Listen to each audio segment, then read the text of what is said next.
นอกจากการสนับสนุนช่องของเรานะครับผ่านการกดไลค์กดแชร์แล้วก็ Subscribe นะครับผมปัจจุบันนะครับผมช่องของเราได้เปิดช่องทางใหม่ๆนะครับผมเพื่อให้ผู้ชมนะครับผมและแฟนๆของช่องนะฮะสามารถให้การสนับสนุนช่องเล็กๆช่องนี้นะครับให้ได้ไปต่ออย่างต่อเนื่องนะครับและมั่นคงนะครับผมด้วยระบบสมาชิกนะครับผมที่ช่องเราเพิ่งเปิดขึ้นมานะฮะซึ่งทุกคนสามารถที่จะกดสมัครนะครับผมสมาชิกนะครับผมที่ปุ่มจอยนะครับผมหรือปุ่มสมัครสมาชิกนะครับผมที่มุมขวาล่างใต้คลิปนะครับผมหรือมุมขวาบนในหน้าต่างของช่องนะครับผมเพียงเดือนละ50 บาทเท่านั้นนะครับผมโดยมีสิทธิพิเศษมากมายไม่ว่าจะเป็นตราประทับแสดงระดับหลังชื่อนะครับผมเป็นรูปเรือชิปเปอร์ที่ออกมาแบบอย่างสวยงามนะครับผมพร้อมกับอีโมจินะครับเป็นรุ่นพี่แฮมชิปเปอร์นะครับผมสุดน่ารักนะครับซึ่งใช้ในการพูดคุยนะครับผมในช่องคอมเมนต์พร้อมสิทธิพิเศษต่างๆมากมายที่กำลังจะตามมาในอนาคตนะครับผมอีกอย่างหนึ่งคือทั้งการชมคลิปแบบ Exclusive นะครับก่อนใครนะครับผมหรือ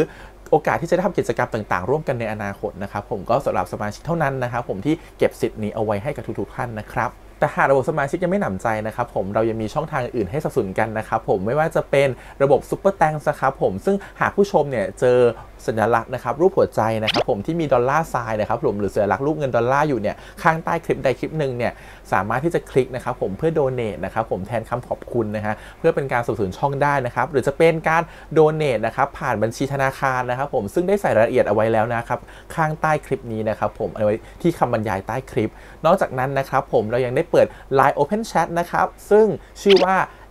ACS Channel Family นะครับผมก็เลยขอเชิญชาวช่องทุกคนนะครับผมเข้าร่วมห้องแชทได้โดยไม่มีค่าใช้จ่ายใดทั้งสิ้นนะครับผมเอาไว้พูดคุยแลกเปลี่ยนข่าวสารกันนะครับผมในครอบครัวของเราและผมได้จัดทำสติกเกอร์ลายรุ่น Lovely พี่แฮมนะครับชิปเปอร์นะครับเอาไว้เป็นสติกเกอร์ที่ใช้พูดคุยกันด้วยนะครับจะได้ใช้คุยกันในกลุ่มก็น่ารักดีนะครับผมหรือจะเอาไปใช้คุยกับเพื่อนๆส่วนตัวก็ได้นะครับไม่ติดอะไรเลยนะครับผมตั้งใจทำออกมามากๆนะฮะเพียงชุดละ35 บาทเท่านั้นนะครับผมใช้ได้ตลอดชีพนะครับผมก็หวังว่าทั้งหมดนี้นะครับผมจะเป็นเรื่องราวดีๆที่จะเกิดขึ้นกับช่องของเราและชาวช่องของเราทุกคนนะครับผมเพื่อมุ่งหน้าต่อไปสู่ปี 2023 ปีนี้และก้าวต่อไปด้วยกันอย่างมั่นคงนะครับผมอย่าลืมสนับสนุนกันนะครับขอบคุณครับ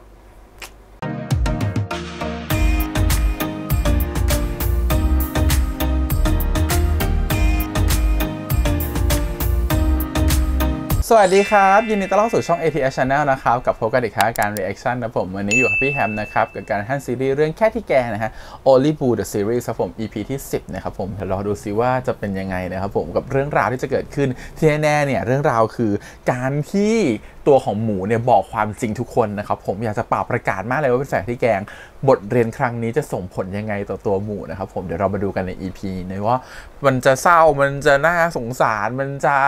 ออกมาในรูปแบบไหนนะครับผมเดี๋ยวเราติดตามกันรวมถึงการพัฒนาของพวกเขาที่จะเป็นศิลปินด้วยนะครับผมว่า EP นี้เนี่ยจะเป็นยังไงต่อไปโอเคอ่ะงั้นเดี๋ยวมาดูกันดีกว่ากับแค่ที่แกนะครับผม Only Boo EP ที่ 10ครับแต่ก่อนอื่นเลยขอบคุณก่อนนะฮะทาง GMTV ที่อนุญาตทำ reaction ได้นะครับไปดูกันเลยครับผมกับแค่ที่แกง Only Boo EP ที่ 10ครับไปเลยเรานับคะแนนจากไหนล่ะครับจะไม่มีเรื่องของเส้นสายเข้ามาเกี่ยวใช่ไหมครับ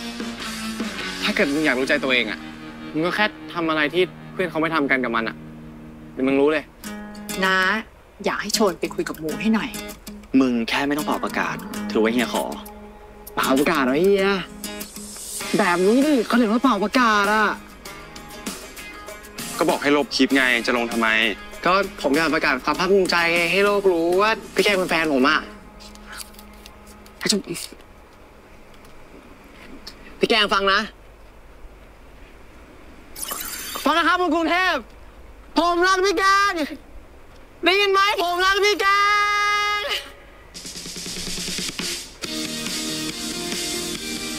ได้ยินไหมผมรักพี่แกงผมรักพี่แกงพอได้แล้วหมูเดี๋ยวมีคนได้ยินไม่มีใครได้ยินหรอกพี่แต่ฉันได้ยินจ้าอิจฉาตะโกนเลยอ่ะอิจฉาอย่างเงี้ยอุ้ยแกถ้ามีคนทำให้ฉันแบบนี้นะฉันรักตายเลยอ่ะมึงอย่าพลาดทิ้งน้องหมูนะเว้ยพลาดเมื่อไหร่กูเสียบแน่นอนเห็นไหมพี่มีคนชื่นชมสิ่งที่ผมทำด้วยความข้างรักของผมเนี่ยเป็นผลและเห็นผลด้วยพี่ก็รู้สึกดีกับสิ่งที่หมูทำให้พี่นะที่เมื่อก่อนกูอย่างนั้นอย่างนี้ที่ตอนนี้พี่อย่างนั้นอย่างนี้จะอ้วกไปแล้วไปนอนดีกว่าวันนี้นะน้องหมูหมูแต่หมูลบคลิปเถอะนะ ถั่วพี่ขอ ทำไมอะพี่ก็คนมาด่าเหรอช่างเขาเรามาคับความคิดใครไม่ได้อ่ะเปล่า พี่กลัวคนจะขุดคลิปมากกว่าตามที่พี่บอกเลยนะ ลบก็ได้ แต่ว่าพี่แกงก็ต้องเอามือถือผมไปลบเองนะ ไอหมู บ๊ายบายจุ๊บๆอยากเจอนะครับ แสบจริงๆเลย ผมมีพี่คนหนึ่งอยากแนะนำให้รู้จักผมเจอพี่เขาครั้งแรกตอนไปซื้อแป้งสีฟันที่ร้านข้าวแกงอ่ะพี่เขาเป็นคนที่ใจดีที่สุดในโลกเลยน่ารักที่สุดในใจอ่ะตั้งแต่รู้จักกันมาเขาทำให้ผมยิ้ม สถานีที่0จ้ะ EP ที่10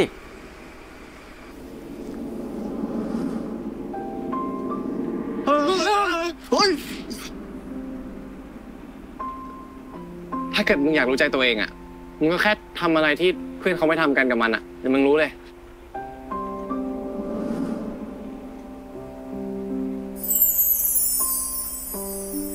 ทำจริงเหรอสรุป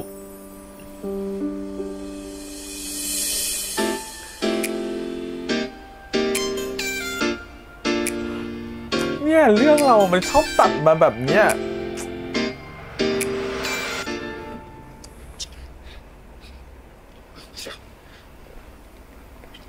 ยศกูขอโทษยศอย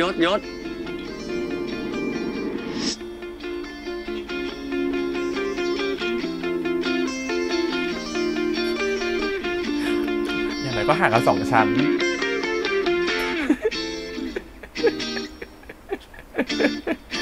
เขาไม่ได้ขึ้นมาหาเราได้ง่ายๆ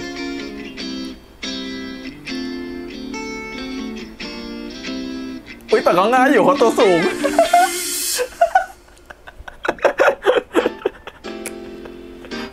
เขาตัวสูงเขายืนชั้นเดียวก็ถึงเราแล้วอะยศเมื่อกี้กูท้องร้องอ่ะ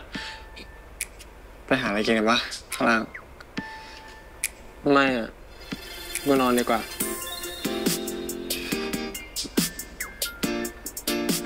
โอเค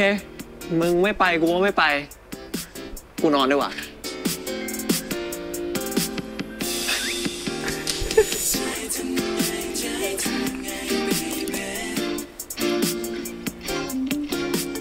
มึงกำลังพยายามทำอะไรอยู่วะ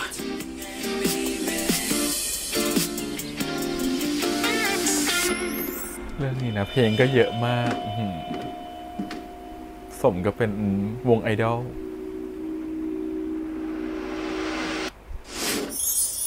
พี่แกงตกใจหมดเลยอ่ะไม่คิดถึงผมจนต้องมาหาที่เตียงเลยหรอมาก่อนหน่อยมาจุ๊บหน่อย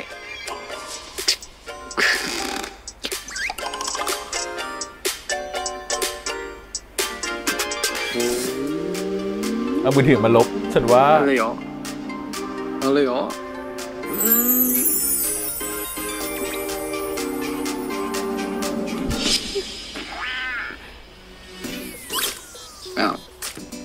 ผมนึกว่าพี่จะจู่โจมผมซะอีกอ่ะ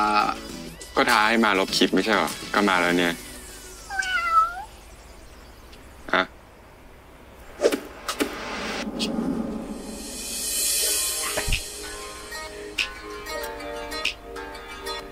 ไอหมูอะไรเนี่ยคิดถึงอ่ะพี่คือไม่ได้นอนกอดพี่เลยพี่ก็คิดถึงหมูเหมือนกันนะพี่แกเขาก็ไม่ธรรมดานะ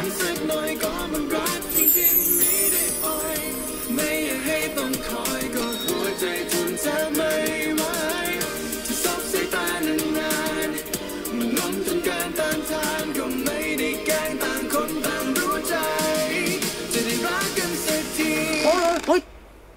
กูเจ็บโอ๊ยโทษมึงไม่ได้มาเยอะหรอกูตื่นไวอ่ะกูเลยมาก่อนอ่ะแล้วเมื่อคืนเป็นไงไปทำตามที่กูแนะนำเลยปะ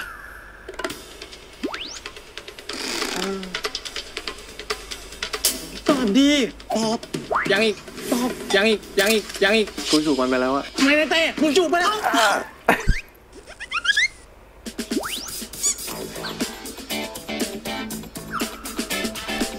มึงจูบเป็นไงมึงจูบแล้วมันเป็นยังไง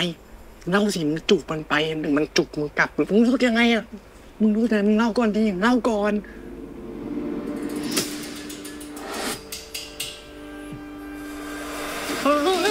โอ๊ย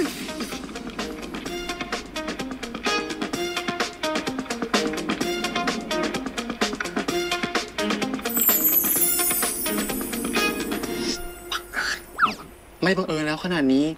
มึงเขินขนาดนี้ทั้งตัวไม่ถูกขนาดนี้ผมว่ามึงชอบมันอะชัวร์แน่นอนอายศมาแล้วเหรอ นึกว่าถ้าสายแล้วเนี่ยกูรีบวอร์มก่อน ไอ้นี่มึงไปว่างกับมันดิมึงจะได้ทำเหมือนตัวเองอะไปท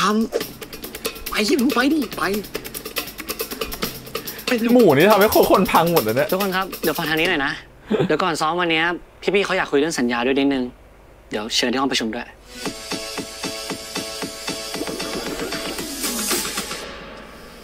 พี่เตะห้ามมีสัมพันธ์ลึกซึ้งในขณะอยู่ภายใต้สัญญานี้โดยเคร่งครัดแปลว่าอะไรวะห้ามมีแฟน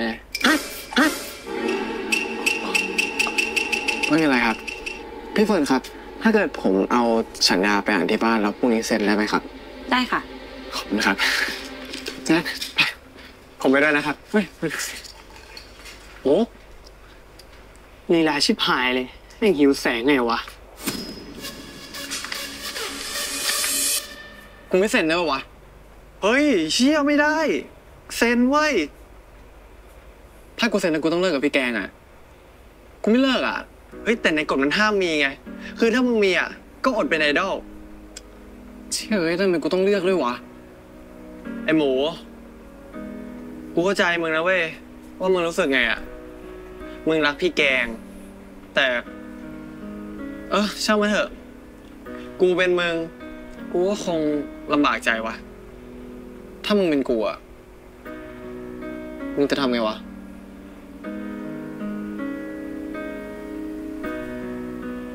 สำหรับน้องๆที่เซ็นเสร็จแล้วนะคะเดี๋ยวฝากให้พี่เขาได้เลยนะคะแล้วก็เดี๋ยวเตรียมเข้าคลาสต่อไปได้เลยค่ะ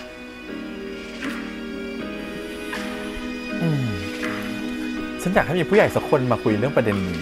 ในซีรีส์ยังไงเรายังงานไม่เสร็จหรอครับถ้ามีตรงไหนไม่เข้าใจหรือว่าไม่เคลียร์ถามพี่ได้เลยนะทำไมเขาถึงต้องห้ามมีแฟนด้วยพี่มาพี่จังอธิบายเป็นเหตุเป็นผลหน่อยสิหน้าที่ของไอดอลคือการให้ความรักแล้วก็ให้ความสุขคนดูเนาะเขาคงไม่อยากให้ใครสักคนได้สิทธิพิเศษไปมากกว่าคนอื่นนะมันเป็นเรื่องของความรู้สึกล้วนๆอะแล้วที่บริษัทเขามีกฎแบบนี้ก็เพราะว่ามูลค่าที่เขาลงทุนไปกับไอดอลแต่ละคนมันก็สูงอะเขาก็ต้องการการันตีว่าสิ่งที่เขาลงทุนไปจะเกิดประโยชน์สูงสุดนะเข้าใจนะครับถูกต้องเลยเป็นเหตุผลที่ทำไมเราถามงั้นน่ะมีแฟนแล้วเหรอ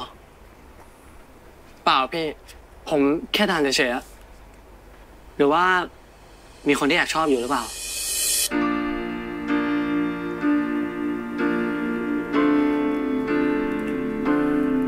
พี่จังแอบชอบหรือเปล่าก่อนตอนนี้ไม่ได้ชอบแล้วครับ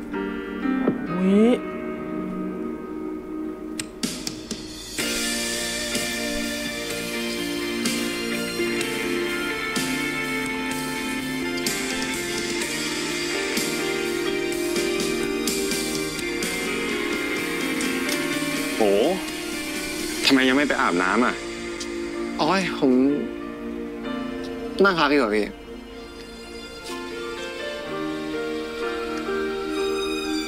มีอะไรหรือเปล่า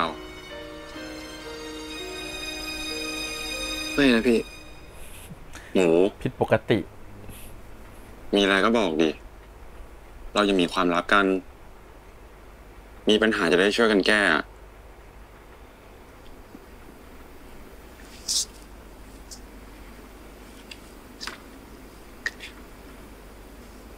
คือในสัญญามันบอกว่าห้ามมีแฟนนะพี่จริงดิพี่ไม่ต้องอ่านหรอก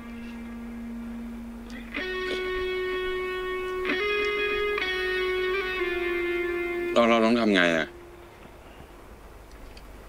ผมก็ไม่รู้เหมือนกันนะพี่ ผมไม่เลิกกับพี่เด็ดขาดนะแล้วหมูจะเลิกเป็นไอดอลก็ไม่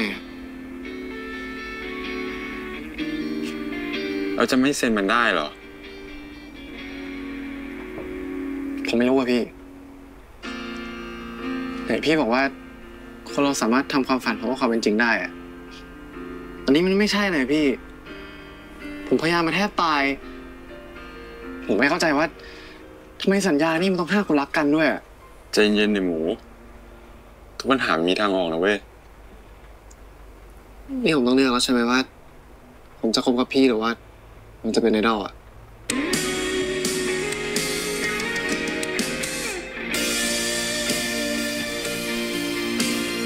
ผมต้องเลือกแล้วใช่ไหมว่าผมจะคบกับพี่หรือว่าผมจะเป็นไอดอลอ่ะ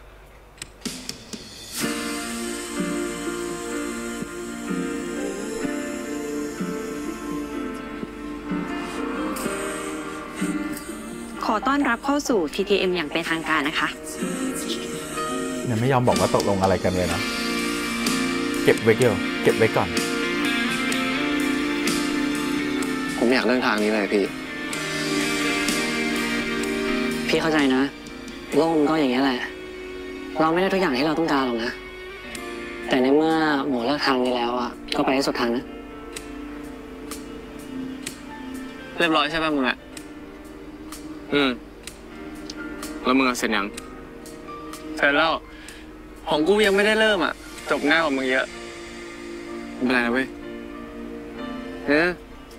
ของกูชิลอยู่แล้วมึงอ่ะ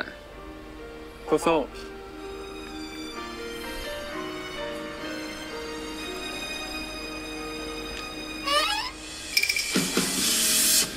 ถ้ามึงเป็นกูอ่ะมึงจะทำไงวะฉันว่าแล้วกูก็จะแอบคบแบบไม่ให้ใครรู้เลยว่าแต่ถ้าเกิดมันมีคนรู้เข้าอ่ะมันจะเป็นเรื่องใหญ่นะไม่เป็นไรหรอกพี่แค่เวลาออกไปข้างนอกเราแค่ทำเป็นไม่รู้จักกันแค่นั้นคนก็ไม่รู้แล้วพี่แต่พี่ว่ามันเสี่ยงเกินไปอ่ะพี่แกงพี่เชื่อผมดิวันนี้พี่เชื่อผมมาตลอดอ่ะเอาก็เอาวะ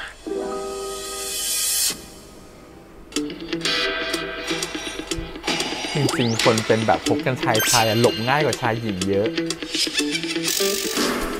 แบบนี้เราก็เจอกันได้แค่เวลาอยู่ห้องเท่านั้นสิเฮ้ยนอกห้องก็เจอได้ดิพี่ตอนนี้ยังไม่ค่อยมีใครรู้จักผมหรอกพี่คนที่เนี่ยต่างคนต่างอยู่จะตายแต่ที่บริษัทอะต้องระวังเลยนะพี่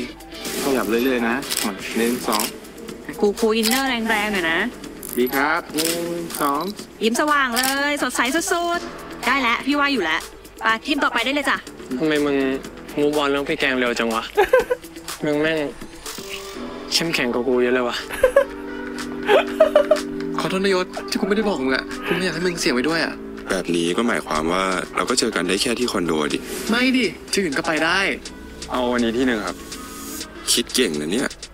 แน่นอนพี่ไม่อยากพูดเยอะนะผมไม่ดูหนังสารพัดครบหมดละทีนี้เนี่ยไม่มีใครจับได้หรอกเชื่อผมจริงๆผมไม่ได้ดังขนาดนั้นนะคนที่สนใจผมเท่าไหร่หรอพี่คะหนูขอถ่ายรูปหน่อยได้ไหมไม่ดังขนาดนั้นครับได้ครับถ้าเกิดเหตุการณ์ไม่คาดฝันขึ้นมานะพี่ผมนั้นมีคนรู้จักเราก็ทำเป็นไม่ได้มาด้วยกันแค่นั้นเองจบ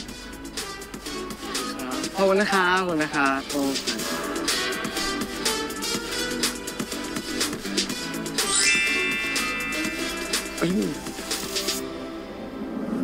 สวัสดีครับไม่ทราบว่าคุณลืมชาเขียวไว้ข้างนอกปะครับเนี่ยมีมาให้คุณนะครับผมซื้อไว้ให้แฟนผมครับคุณถือวีซ่าซายีมาทำไมแล้วแฟนคุณชื่อว่าอะไรครับชื่อหมูครับบังเอิญจังเลยนะครับเนี่ยชื่อเดียวกันกับผมเลยสงสัยเป็นคนเดียวกันแน่เลยครับ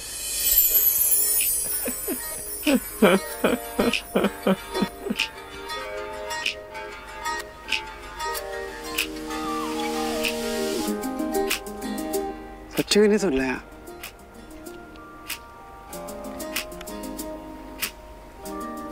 คุณแกงครับขอจับมือหน่อยได้ไหมครับ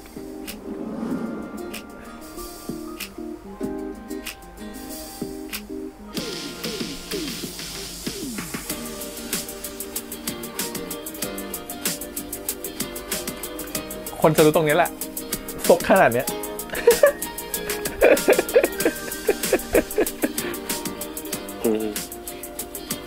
พี่แกง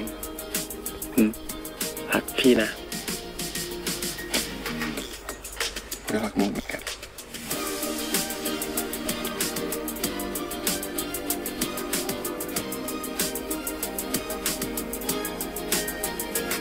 พี่ออกมาหน้าโรงแล้วนะโอ้หมูพี่หนังจบไงอะ อยากรู้ไม่ไปดูให้จบเองอะ ก็มันจำเป็นต้องออกมาก่อนนะพี่หนังจบไงอะ ไม่บอก ไม่บอกใช่ไหม เฮ้ยทำไรอะ บอกยัง ไม่ตอบ ไม่บอกใช่ไหมจะบอกหรือยัง ไม่บอก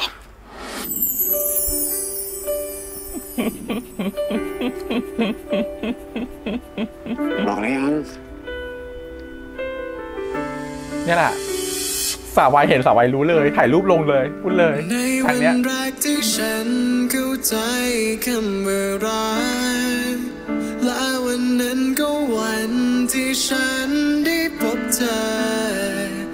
มันเป็นเพราะเธอคือความรักเธอจะทำให้ โปรเต้อันดับ 9 หมูอันดับ 7อยู่ตอนนี้เจ๋งอันดับ มี 1 คนเจอน้องหมูโปรเจกต์นิวเวฟอยู่ที่นี่ด้วยอ่ะ เรารอเจอเลยดีไหม บ้าถ้าเขาอยู่กับแฟนนะพีคเลยนะ บ้าไม่หรอกเวอร์ เนี่ยเห็นไหมมันมีพวกที่เป็นพวกซาแซงดักทีถึงหน้าคอนโด อยากจะรักเธอให้มากกว่าให้มันมากกว่าเดิมไปทุกวันคำว่ารักที่ฉันได้เคย หมูขึ้นที่ 1เลยเหรอ เธอยังจะย้ำไม่ฟังเหมือนเดิมนับจาก กลับมาแล้วครับพี่แกงผมมีอะไรมาอวดด้วยวันนี้คะแนนผมเพิ่มขึ้นตั้งเยอะเลยแกงกระเป๋าทำไมอะไม่เอาไม่ได้กลับ ตอนเนี้ยหมูก็เริ่มดังแล้วอะพี่ว่าเราอยู่ด้วยกันมันเสี่ยงเกินไปอะ เสียงอะไรอะพี่มันไม่มีใครรู้หรอกว่าเราอยู่ด้วยกันน่ะพี่ไม่ต้องคิดมากหรอก เอาเป็นว่า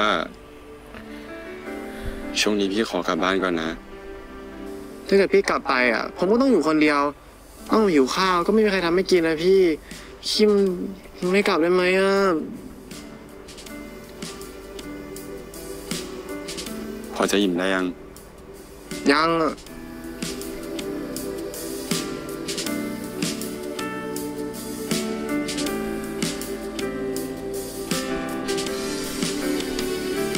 นครปฐมมันใกล้นิดเดียวลูกหมอวันดี2 ชั่วโมงยังแค่ปักซอยเลยหนูชั่วโมงเดียวไม่ถึงปักซอยแน่นอน ห่างจากพี่ไปเลยอ่ะ เรายังติดต่อกันได้นะหมู แต่ช่วงเนี้ยพี่ขอกลับบ้านก่อนนะ แต่เดี๋ยวเราค่อยหาเวลาที่มันเหมาะๆมาเจอกันนะครับ ก็ได้กระเป๋าทำบ้านดีนะ ดูแลตัวเองด้วยนะ เป็นกันนะ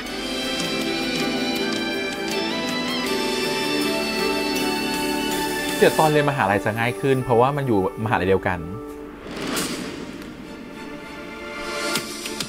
เมื่อพร้อมแล้วไปพบกับทีมเดอะซัน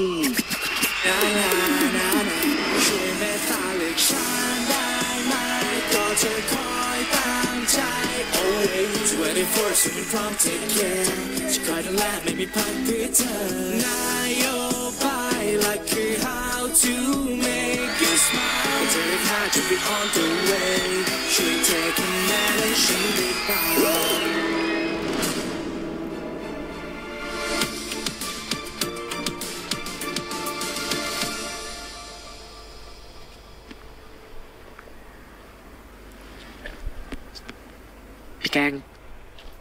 ในที่สุดเราก็ได้เจอกันสักทีนะพี่พี่คะแนนล่าสุดที่ผมไปดูมายังไงผมก็ได้ดีแน่ จริงไหมเนี่ย ๆจริง ดีใจแล้วหมู เนี่ยมีวันนี้ได้ ห้ามทำเด็ดขาด พี่ไม่ปล่อยมือผมไปไหน ในที่สาธารณะ คิดถึงพี่มากๆเลยนะคิดถึงการที่ได้อยู่ใกล้ๆพี่การที่ได้หอมพี่แล้วก็การที่ได้กลิ่นพี่ด้วย อันนี้แบบ พี่ก็คิดถึงหมูเหมือนกัน อีกนิดเดียวอ่ะก็จะถึงยอดเขาเอเวอเรสต์ของหมูแล้วนะ อันนี้มันเสี่ยงมากอ่ะหมูเอ้ย แล้วก่อนนะ เสี่ยงมากหน้าลงหนัง เก่งมากเลย ขอบคุณครับ อ่ะไปดูหนังกัน กราบขอให้มีภาพหลุด น้องๆหยุดซ้อมก่อน มีภาพหลุดแน่เลย หมูกำลังสร้างปัญหาให้บริษัทอยู่นะ ผมเหรอครับ มีคนขุดคลิปหมูกับแฟนขึ้นมาปล่อย คลิปเก่าโอเค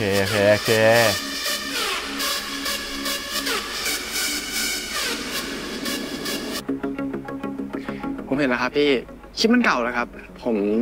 ลบคลิปแล้วก็เคลียร์ตัวเองเรียบร้อยตามที่สัญญานะครับ แต่พี่มีหลักฐานว่าน้องโกหกเมื่อมาเซ็นสัญญากับค่ายนะ เห็นไหม อันนี้น่าจะนานแล้วครับ ผมไม่ได้เจอกับพี่เขาตั้งนานแล้วครับ มึงอย่ามาโกหก โกหกอะไรวะ เขาครูถ่ายเองเหรอ ก่อนเลย เชื่อไหมล่ะ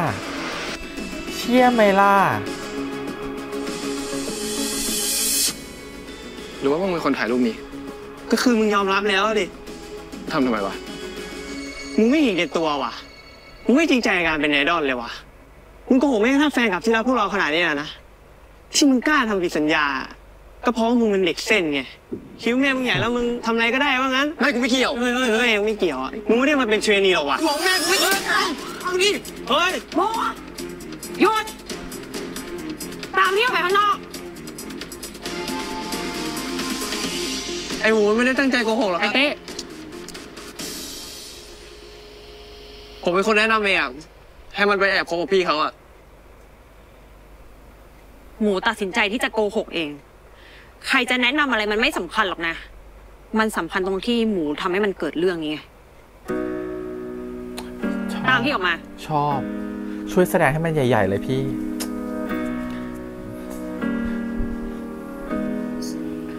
โทษทีว่ะ มันไม่เซฟเลยในการที่จะทำแบบนั้นข้างนอก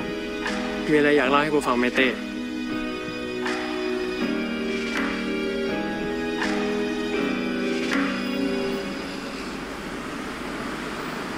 เรื่องที่หมูแอบคบกับพี่แกงอะทำไมกูไม่รู้วะ นี่กูกลายเป็นคนนอกไปแล้วเหรอเธอมีความลับกับกูอะกูมึงไปบอกพี่จังไง แล้วทำไมเราถามงั้นน่ะ มีแฟนแล้วเหรอ เปล่าพี่ ผมแค่ถามเฉยๆอะ หรือว่ามีคนที่อยากชอบอยู่หรือเปล่า ตอนนี้ไม่ได้ชอบแล้วครับ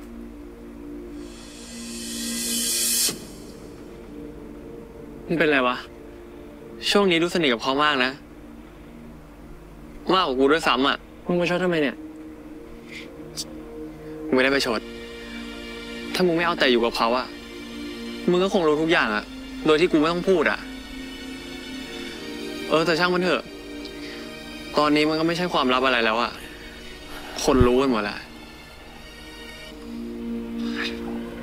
พี่จะเอาหมูออกจากการเป็นเทรนนีก็ได้นะ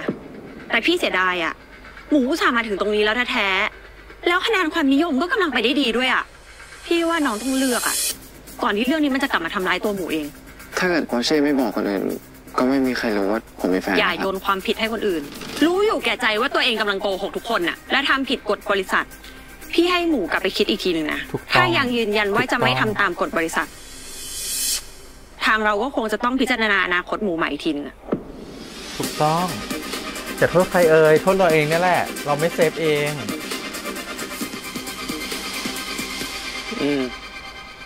ก็จริงอย่างที่มึงพูดอ่ะเป็นเพื่อนกันไม่ใช่ว่าจะมีความลับกันไม่ได้อ่ะขนาดกูยังเก็บความรู้สึกที่กูมีกับมึงมาตั้งนานเลย เราสร้างข่าวใหม่ไหมประกบข่าวเก่าของหมูปะ แล้ว 2 คนเนี้ย ตอนนี้มึงรู้สึกไงวะ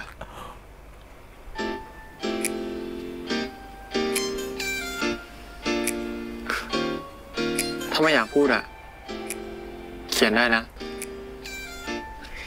ถ้าเด็กในเทรนนี้แอบคบกันเองอาจจะง่ายกว่าคบคนนอกก็ได้นะจิ้นกันในวงมันง่ายกว่า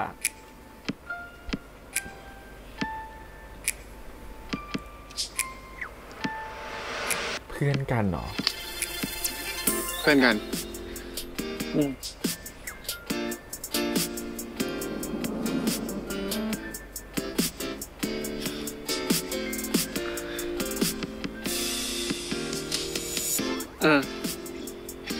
เพื่อนกันเนาะ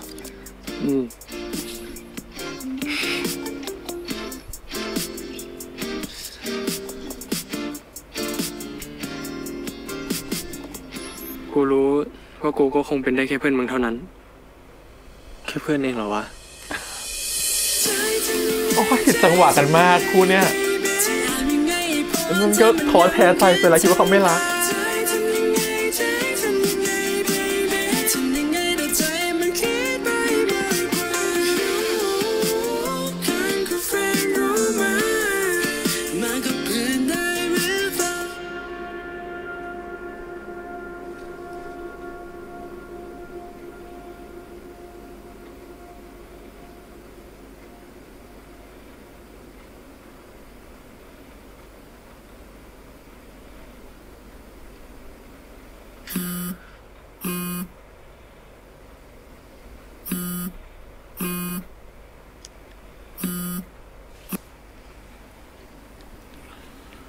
ฮัลโหล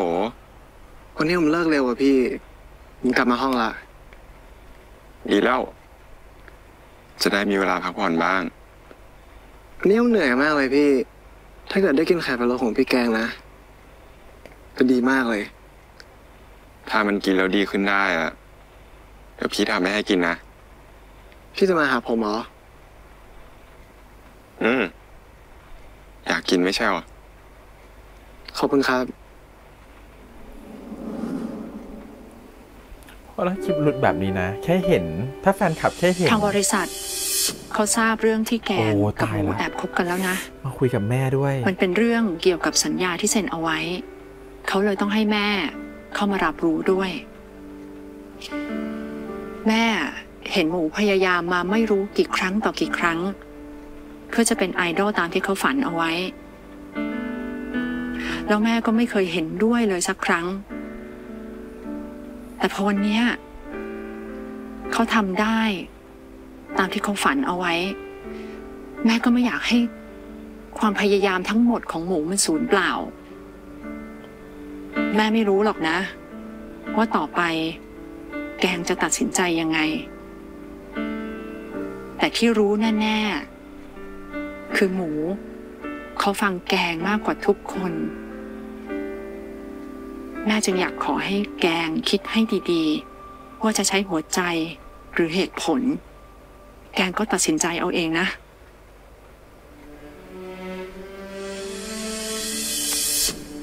แม่โยนความยากให้เด็กวัยนี้เฉยเลยอะนึกว่าแม่จะมีไอเดียพูดอะไรมันดีๆหน่อยนะ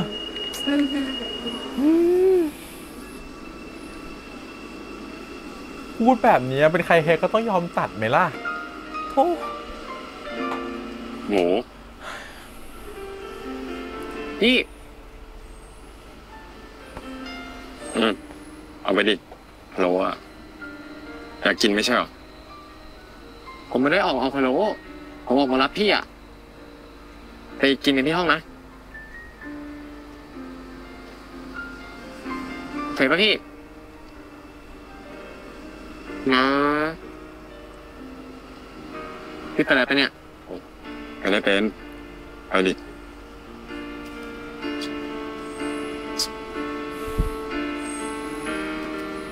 ไม่เซฟตลอดเวลาเลยหมูเนี่ย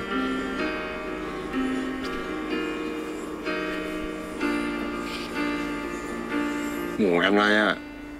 เดี๋ยวก็มีคนจำได้หรอกไม่มีคนเลยพี่ไม่เป็นไรหรอกตอนนี้มันยังมีเรื่องอยู่นะหมู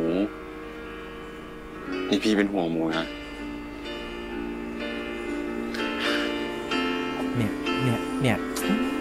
เราเนี่ย พี่แกงผมกำลังเคลียร์ปัญหาอยู่พี่ไม่ต้องเป็นห่วงหรอกแต่อันใครเนี่ยน่ารักจังเลยแฟนหมูไงแฟนหมูแค่คนเดียวอะเราจะผ่านเรื่องนี้ไปด้วยกันนะพี่แกงหมูพี่ขอถามอะไรหน่อยดิว่าระหว่างความฝันกับพี่อะอะไรมันมาก่อนแล้ว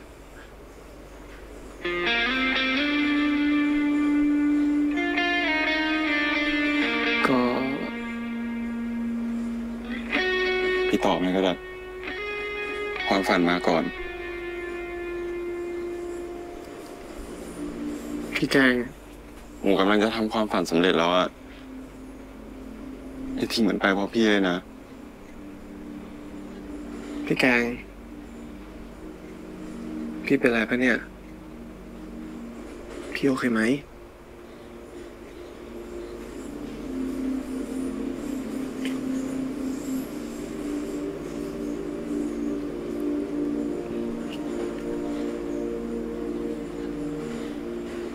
เราเลิกกันเถอะ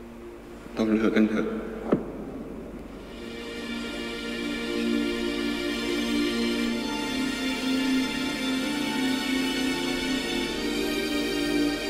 ไม่เลิกอะพี่ไม่เลิกอะพี่เป็นคนบอกผมเองไม่ใช่หรอว่าทำไมเราต้องเลือกระหว่างความฝันกับความรักอะผมต้องสองอย่างพร้อมกันได้ไม่ใช่หรอแต่สถานการณ์ตอนนั้นกับตอนนี้มันไม่เหมือนกันแล้วนะหมูตอนนั้นมันมีแค่พี่ที่รักหมูอะแต่ตอนเนี้ยมันมีกลุ่มคนที่กำลังรักหมูอย่างไม่มีเงื่อนไขอยู่นะคอยพยายามซัพพอร์ตหมูเท่าที่จะทำได้อะถ้าหมูบอกเขาว่าไม่มีใครอะเขาก็เชื่อหมูยังหลอกเขาได้ลงคออยู่อ่ะอุ้ยฉันชอบประโยคนี้จังเลยอ่ะหมูเป็นคนที่ซื่อสัตย์มากเลยนะกับความรู้สึกอ่ะเท่าที่พี่เคยรู้จักมาพี่ไม่อยากทำให้หมูเป็นคนโกหกอีกต่อไปแล้วอ่ะนี่ตบหน้าดาราหลายคนในวงการเลยเนี่ยเลิกเป็นคนอย่างนั้นเพราะพี่เลยนะขอร้องพี่จะไม่ให้ผมเป็นแค่พี่ได้ไงอ่ะใครมันทำได้วะพี่ผมรักพี่มากนะรักพี่มากเหมือนจะตายแล้วพี่ห้ามตายดิผมต้องไม่เป็นนักร้องเพลงที่ตัวเองแต่งแล้วก็มีคอนเสิร์ตด้วยแล้วก็มีพี่อยู่ด้วยไง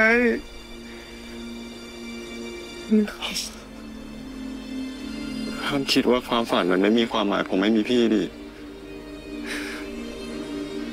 จะคอยดูหมูเติบโตอยู่เสมอพี่แกงสถานีต่อไปสถานีเพชรบุรี next station เพชรบุรีดูแลตัวเองดีๆนะอย่าเจ็บป่วยอย่าลืมกินข้าวใช้ความระมัดระวังขณะก้าวไปอย่าลืมรักตัวเองด้วยพี่แกงปล่อยผมไปพี่แกงใช้ยาแรงมากต้องใช้ยาแรงเลยอ่ะเคยได้ยินเขาพูดกันทรานซิชั่นดีมากเหมือนเขาเลยฟ้าอยู่เนี่ยจริงๆ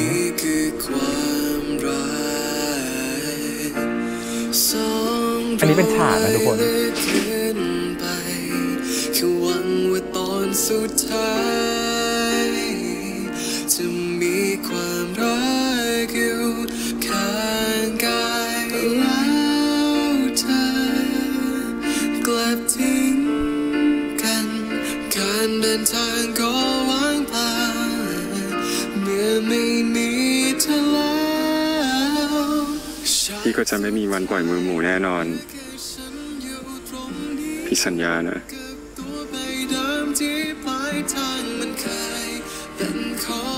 วันที่ผมเห็นยอดเขาเอเวอเรสต์อะ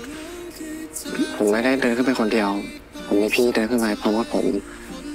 มีวันนี้ได้อะเพราะว่า พี่ไม่ปล่อยให้ผมไปไหนเราจะผ่านเรื่องนี้ไปด้วยกันนะพี่แกงอยู่ข้างกันไม่เหลืออะไรเหลือแค่ความว่างเปล่า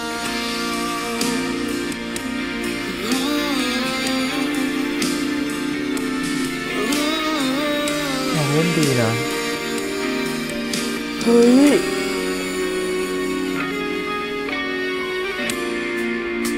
บล็อกเลยเหรอ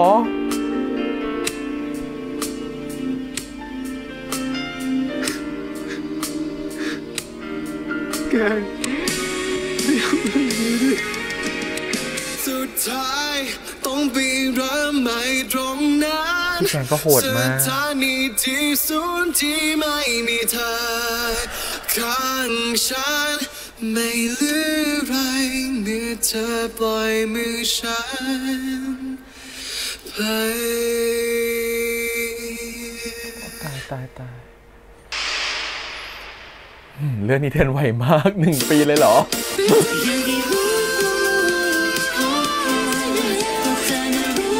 ตกลงมาเป็นเดบิวต์กับพี่จ่างเหรอ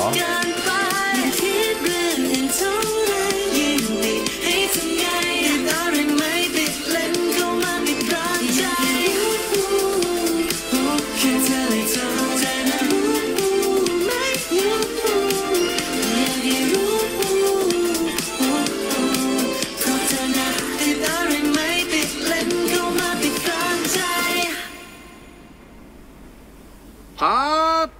ดีครับเลิกกอง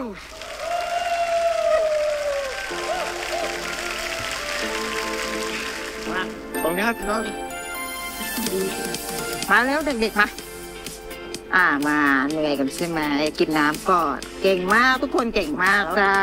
เต้นเป๊ะร้องเป๊ะวันนี้เลิกเร็วก็กลับบ้านไปพักผ่อนกันนะพรุ่งนี้มีถ่ายโปรโมทแต่เช้านะเต้กลับไปไม่ต้องไปเล่นเกมจนดึกจนดื่นนะเราโทรปลุกยากปลุกเย็นที่สุดเลยพี่ปอมาเลยเหรอครับโอ้พี่รู้ไหมพี่เป็นผู้จัดการที่โคตรดุเลยนี่ถ้าแกทำตัวดีๆอย่างไอ้หมูไอ้จางไอ้ยศเนี่ยพี่จะดุแกไหมยังไม่นับที่เทรนเนอร์ก็โทรมาฟ้องว่าแกโดดพาร์ทเวทเทรนนิ่งนะพี่ยังไม่ได้จัดการเลยนะของกินน่ากินจังขอไปกินก่อนนะเย้ต้องถ่ายทำเป็นหมดนี้ไหมเนี่ยไปกินเป็นไงคะโอ้โหแฮมเบอร์เกอร์ด้วย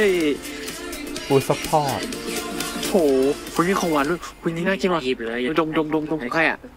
อยากกินแป้งเยอะนะอุ้ยแล้วก็ถ่ายขอบคุณด้วยนะขอบคุณครับ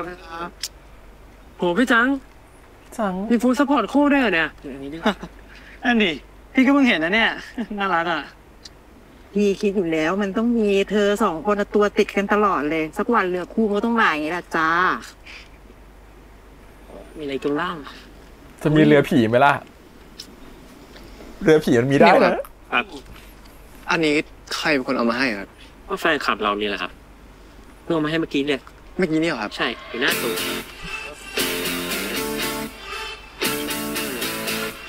ไม่ใช่ฉันว่าแดง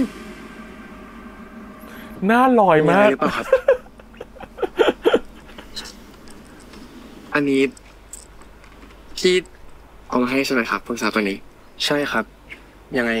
กินให้อร่อยนะครับขอบคุณครับแล้วรูปนี่น่ารักมากเลยนี่พี่วาดเองป่ะครับพอดีผมจ้างเขาวาดนะครับพอดีไปเห็นเขาวาดอยู่ในงานเฟสติวัลของมหาลัยครับยังเฟสติวัลเหรอครับมหาลัยไหนเหรอครับพี่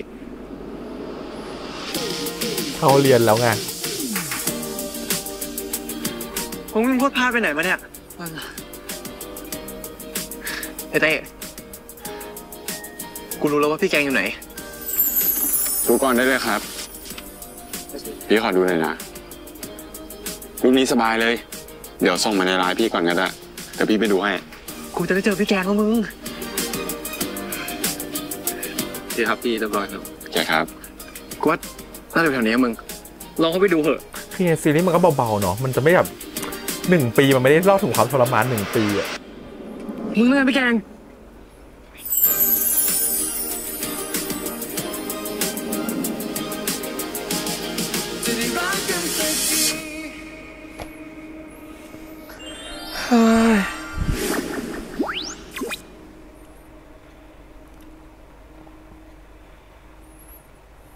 ผมดีใจมากที่จะได้เจอพี่แกงอีกครั้งหนึ่ง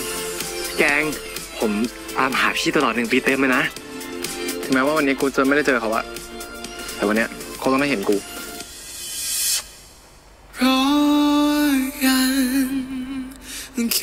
กูฝันว่ามึงอะมึงทะเลาะกับกูอะแล้วมึงก็ทิ้งกูไปอะผมคิดถึงพี่อะพี่ไม่คิดถึงผมจริงหรอทำไมพี่จะไม่คิดถึงหมูอ่ะโอเค EP นี้จริงๆมีหลายประเด็นที่อยากคุยกันนะครับผมแต่ทีนี้ขอชมน้องๆก่อนว่าเล่นกันดีเนาะโดยเฉพาะฉากที่เลิกกันนะครับผมบอกเลยว่าตัวทั้งแกงทั้งหมูเนี่ยก็คือตัวทั้ง2คนทั้งซีคีนเนี่ยเล่นดีมากคือรู้สึกว่ามันน่าจะมีอะไรบางอย่างที่รู้สึกว่ามันไปน้องเขาดึงอารมณ์ออกมารู้สึกว่าน้องเขารับรู้ถึงโหมดนั้นจริงๆเรารู้สึกว่าซีอ่ะเราไม่ได้เห็นโหมดของซีในการแสดงอารมณ์ได้ลึกๆแบบนี้มาตั้งแต่ EP แรกๆเลยเพิ่งจะมาเห็นจริงๆจังๆใน EP นี้รู้สึกว่าเขาเล่นอารมณ์ลึกๆได้แล้วเขาก็เล่นอารมณ์ที่เศร้าได้เขาเล่นอารมณ์ที่เหมือนแบบที่รู้ว่ามันสลายได้แต่ยังต้องแข็งแรงอ่ะแต่ต้องอดทนอยู่มันเหมือนกับแบบมันเหมือนเป็น2 ขั้วอารมณ์ที่เหมือนแบบมันไม่ใช่กับร้องฟูมไฟแบบหมูร้องแต่มันคือการร้องแบบในใจลึกๆแล้วก็เสียใจมากๆแต่ก็ยังต้องเดินต่อไปและต้องเป็นตัวอย่างและเป็นคนที่เข้มแข็งให้น้องอะไรเงี้ยใจก็ยังรักอยู่และคิดว่าโอกาสคงจะได้เจอกันอีกในอนาคตแต่วันนี้มันไม่ใช่เวลาแบบนั้นเลยก็เลือกที่จะออกมาเรารู้สึกว่าตอนที่เราเห็นการแสดงของน้องรู้สึกว่ามันเล่นได้อารมณ์แบบนั้นจริงๆอะไรเงี้ยก็รู้สึกว่าแบบชอบและเก่งมากๆฮะอยากจะชม2 คนนี้เนาะทั้งตัวของซีแล้วก็คีนอะไรเงี้ยแต่ถามว่ามันทำให้เราร้องไห้ไหมคือพี่ไม่ร้องพี่เปิดเป็นคนร้องไห้ยากถ้าจะร้องมันต้องแบบต้องถูกปูมาดีมากๆจริงๆซึ่งสำหรับพี่รู้สึกว่าเขาไม่ได้ถูกปูมาเพื่อให้จะเราร้องไห้ขนาดนี้อะไรเงี้ยไม่ได้เตรียมใจว่าจะต้องแบบเจอโหมดดราม่าแบบนี้นะแล้วก็เป็นโหมดดราม่าที่แบบมันแป๊บเดียวเลยอ่ะมันแค่10 กว่านาทีไม่ถึงอ่ะแล้วมันก็ต้องกลับมาสู่โหมดยิ้มหวานหัวเราะอีกแล้วอันนี้ก็เป็นแบบรู้สึกว่ามันเป็นแพทเทิร์นหรือมันเป็นสิ่งที่มันเหมือนเป็นมาตรวัดของ GMMTV นิดนึงคือเขาอาจจะไม่รู้เหมือนกับคืออาจจะเป็นวิธีการทำงานของทาง GMMTV ที่เหมือนกับว่าในแต่ละ EP ไม่อยากให้มันเศร้าเกินไปถ้าจะเศร้า EP นี้ EP หน้าต้องรีบดึงกลับมาเลยเราว่ามันเป็นแบบนี้นะเพราะฉะนั้นเราจะเห็นว่ามันเศร้าอยู่แค่ประมาณแบบ1 พาร์ทในซีรีส์แล้วพอเข้าพาร์ท 4มันก็มีความหวังอีกแล้วว่าทุกอย่างมันจะเร็วมากมันความที่มันเร็วแบบเนี้ยมันทำให้เราไม่ได้เตรียมตัวหรือถูกปูอารมณ์มาตั้งแต่ EP แรกๆหรือ EP ก่อนหน้านี้เพื่อเจอสิ่งนี้นั้นถามว่าถ้าเราดูเรื่องมาตลอดเนี่ยถ้าไม่ใช่เป็นคนที่อินกับตัวละครมากหรือเรารักตัวละครตัวนี้มากๆเลยหรือว่าเราติดตามตัวละครตัวนี้มาตลอดหรือเป็นคนที่เขียนบทนี้ขึ้นมาเองอะเราว่าน้ำตามันอาจจะเรียกยากนิดนึงเพราะว่าด้วยความที่นาทีที่มันให้น้ำหนักกับเรื่องเนี่ยมันไม่ได้เยอะขนาดนั้นแต่ถามว่าเศร้าตามไหมเศร้าตามแน่นอนเพราะว่าพอเราคิดตามตัวละครแล้วอะมันสงสารและมันเศร้ามากๆแต่ทีเนี้ยถามว่าประเด็นเรื่องศิลปินมีแฟนเนี่ยเดี๋ยวขอเก็บไว้แล้วพูดทีเดียวทีหลังนะครับผมขอพูดเรื่องอื่นให้หมดก่อนเพราะว่าประเด็นนั้นสำคัญมากๆถ้าใครอยากรอฟังเนี่ยรอฟังท้ายได้ได้เลยพูดว่าเป็นประเด็นที่พี่แคมรู้สึกว่ามันเซนซิทีฟและอยากจะพูดแบบละเอียดนิดนึงโอเคทีนี้ขอดีใจกับตัวเองก่อนว่าวันนี้กดบัตรได้ Final EP เจอกันนะจ๊ะเดี๋ยวจะไปดูแค่ที่แกง Final EP แน่นอนนะครับผมไม่พลาดแน่นอนความตลกของตัวเองคืออะไรไหมตั้งนาฬิกาปลุกปกติพี่จะนอนเสาร์อาทิตย์แต่พี่จะนอนตื่นสายมากเพราะว่าวันเสาร์พี่จะอัดคลิปดึกนะฮะพี่ก็ตั้งปลุกไว้ว่า9:45ฉันจะตื่นมานั่งรอกดบัตรตื่นมาเรียบร้อยแล้วปุ๊บลุกขึ้นมาปั๊บเสร็จแล้วมานั่งรอที่คอมแล้วเอามือเท้าค้าง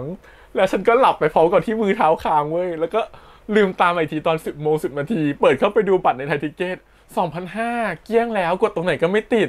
ฉันละปวดหัวก็เลยตรงเห็นก็ได้มา 2,000 ก็ยังดีนะครับผมก็อยู่ในตำแหน่งที่ไม่ได้อยากได้มากด้วยแต่แบบเซ็งคือถ้าสมมติว่าถ้าไปกดตั้งแต่แรกๆอาจจะได้ไปแล้วอะไรเงี้ยแบบโมโหตัวเองนิดนึงโอเคแต่ยังไงก็ได้ไปดู Final EP นะครับผมเดี๋ยวให้ไปเจอกันในวันตอนจบของซีรีส์นี้แล้วกันโอเคกลับมาที่เรื่องของเรามาที่คู่แรกก่อนคือตัวโปเต้กับพยศนะฮะโปเต้กับพยศเนี่ยจริงๆแล้วเขายังไม่ได้เป็นแฟนกันถูกป่ะแต่มันก็เห็นแล้วแหละว่าความรู้สึกที่ดีต่อกันมันมีแล้วและตัวโปเต้เองก็รู้ใจตัวเองแล้วว่าเขารักพยศนะฮะชอบพยศแต่สถานการณ์มันถูกบีบบังคับด้วยกฎของบริษัทเนาะที่เซ็นสัญญาไปว่าห้ามมีแฟนเพราะฉะนั้นเขาก็เลี่ยงการมีแฟนดีกว่าแล้วพยศเองก็เลือกที่จะเลี่ยงโดยการที่งั้นเราเป็นเพื่อนกันดีกว่าความรู้สึกตอนนี้รู้แหละมันลึกๆว่าเป็นมันลึกๆว่าชอบแต่ตอนนี้ขอเป็นเพื่อนก่อน ซึ่งมันทำให้เห็นความคิดของ2คนตอนที่คุยกันในใจว่าคงเป็นได้แค่นี้แหละสำหรับเรากับเธอกับอีกคันหนึ่งคือตัวของโปเต้ก็คิดในหัวว่าเป็นได้แค่นี้จริงเหรอวะแค่เพื่อนจริงเหรออะไรเงี้ยซึ่งรู้สึกว่าตรงเนี้ยมันจะไปทำงานต่อใน EP ต่อๆไปนะคิดว่าความรักของ2คนนี้มันจะไปออกอีกทีสัก12เลยตอนจบนะฮะเพราะว่ามันรู้อยู่แล้วว่ารักกันมันรอแค่เวลาไหนที่เหมาะสมนั่นเองว่าจะบอกความรู้สึกตัวเองออกไปอาจจะเป็น EP หน้าก็ได้เป็นไปได้ทีนี้ถามว่าการเซ็นสัญญากันแล้วห้ามเป็นแฟนกันนะแต่จริงๆแล้วถ้าเป็นคนในวงเดียวกันเราว่าไม่ติดนะรู้สึกว่าในแฟนคลับอาจจะชอบด้วยซ้ำว่าคนในวงเดียวกันคบกันถ้าสมมุติว่ามันมีแบบโมเมนต์จิ้นๆกันมาก่อนเนาะแล้วมันถูกแบบว่ามีเรือผีเรือจิ้นเรืออะไรอย่างงี้ขึ้นมาอะไรเงี้ยแต่ตอนนี้มันก็มีเรือขึ้นมาแล้วนะครับเป็นเรือของพี่จังนะครับผมกับตัวของพยศนะก็เกิดเรือขึ้นมาแล้วแต่ทีนี้แหละจริงๆมันจะมีเรือผีก็ได้เนาะเป็นพยศกับโปเต้ก็เป็นไปได้ก็ไม่รู้เหมือนกันว่าจะเกิดเรือผีขึ้นมาหรือเปล่าก็ต้องรอดูใน EP ต่อไปแต่รู้สึกว่าความรักของทั้งคู่รู้สึกว่ามันรอได้เพราะมันรู้อยู่แล้วว่ารักกันแล้วมันก็ไม่ได้ไปไหนอีกเลยมันไม่มีใครมาเข้าก้ำกลายความรักนี้อีกเลยนอกจากพี่จังคนเดียวซึ่งถามว่าพี่จังเนี่ยเข้ามายุ่งในความรักไหมก็ยังไม่ขนาดนั้นเพราะว่าพี่จังก็ไม่ได้แสดงออกเต็มที่ว่าเขาจะอยากจะเป็นแฟนกับพยศแต่อาจจะมีแค่ความรู้สึกดีๆให้นะฮะโอเคทีนี้กลับมาเรื่องคู่หลักของเรานั่นคือตัวของหมูกับแกงนะครับผมแกงกับหมูเนี่ยจริงๆแล้วเนี่ยมันผิดไปตั้งแต่ตอนที่หมูเขาโพสต์คลิปอีกรอบนึง EP ก่อนแล้วทั้งหมดทั้งมวล EP นี้ถ้าโทษใครเนี่ยมันต้องโทษความที่หมูไม่เซฟเองนะฮะเพราะว่าหมูเป็นคนที่รู้อยู่แล้วว่าเขาห้ามมีแฟนโอเคฉันอยากจะแอบคบต่อไปจริงๆพี่แฮมก็แอบจะเห็นด้วยนะจริงๆมันไม่ควรหรอกถึงให้แอบคบก็ตามแต่อย่างน้อยถ้าแอบคบไม่ควรตอบคำถามนี้กับแฟนคลับว่าผมโสดครับอันนี้ก็ไม่ควรอันนี้มันมีการด่าเรื่องนี้ใน EP นี้นะเดี๋ยวค่อยมาพูดกันแต่จริงๆแล้วโอเคถึงคุณจะแอบคบก็จริงแต่เมื่อคุณแอบคบแล้วคุณก็ต้องเซฟตัวเองมากๆคุณก็ต้องทำให้ความรู้สึกคือมันไม่ได้คบกันจริงๆให้ได้มันไม่เสมือนคบกันให้ได้อะไรเงี้ยแต่สิ่งที่มันทำคือทุกที่ที่ออกไปที่สาธารณะคุณยังจับมือกันยังคล้องแขนกันยังกอดกันยังหอมแก้มกันซึ่งมันบ้าบอมันรุนแรงมากๆสำหรับพี่แฮมนะเพราะรู้สึกคือแบบโอเคคุณมีความรักได้แต่ในเมื่อคุณ play safe แล้วคุณต้องการจะหนีความเสี่ยงแล้วแต่คุณยังทำแบบนี้อีกมันก็ไม่ต่างอะไรกับการที่เปิดเผยเลยครับ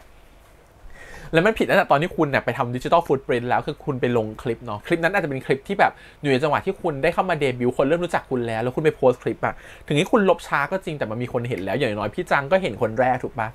เขาเลยคิดสัญญาขึ้นมาว่าห้ามมีแฟนแต่คลิปนั้นก็ถูกขุดขึ้นมาอยู่ดีแล้วแถมเพื่อนเนี่ยมันเป็นเพื่อนในวงเดียวกันก็จริงแต่เขาไม่รู้เขาจะได้เดบิวต์หรือเปล่ามันยังมีคู่แข่งอยู่เขาก็ทำร้ายเราด้วยเสมอคุณไว้ใจใครไม่ได้เล